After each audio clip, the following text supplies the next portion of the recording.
Hello and welcome. This training video has been made for candidates and those considering running in the Students' Union election.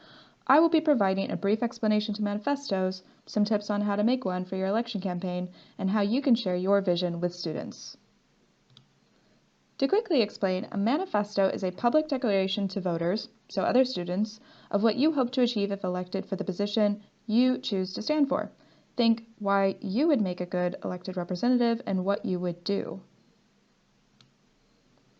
What makes this important is it provides a reference for students voting so they can understand why they should vote for you, an essential part of any election, and sets out what you plan on achieving if elected. You should consider your manifesto as your plan for the year ahead, and the priorities you set out in your manifesto are the promises you're making to voters.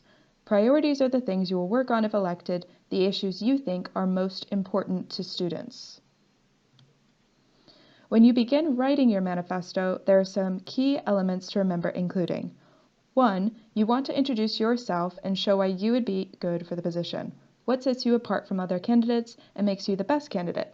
Is it previous experience? Is it skills you have? Or is it something else? 2. You should list your key priorities. A maximum of 3 is best. That way, you won't forget, and neither will voters. What are the most important issues to students, and what will you do about it?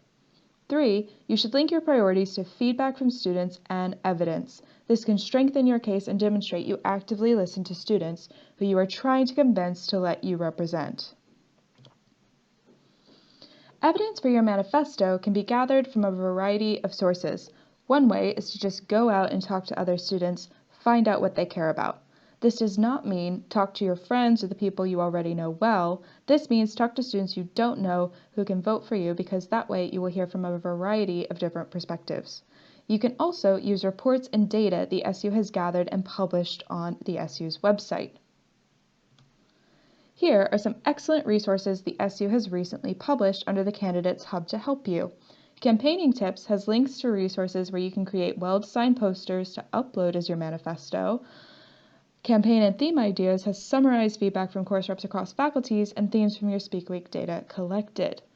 All of this should be used to inform your manifesto and help you write priorities that students will care about.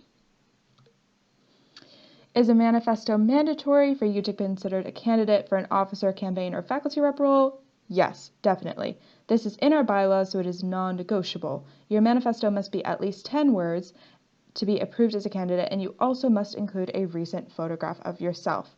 This will be listed next to your candidate profile, so it is very important. Some final tips, though, before you make your manifesto. Make sure it is easy to understand. Make it clear and short. Focus on feedback and evidence about what students want. They are the ones you need to convince to vote for you. Make realistic goals and priorities you can actually deliver on. Students will know what is possible, and you will be held to account for the manifesto priorities you set out if elected. Think, what realistic promises would make you vote? What do you think of these manifestos? Would these candidates get your vote? What catches your eye? What's difficult to understand? Think about all of this when creating your manifesto. Think about making it better. As always, if you have any questions about this video or the election process, please submit this via the Your Questions Are Responses page on the website. The link is on the screen. If you are considering running or have put forth your nomination and have not yet had a one-to-one with a SU staff member, please get in contact with me, the Democracy and Campaigns Coordinator. My email is also on the screen. Further resources are available on the SU's website in the Candidates Hub.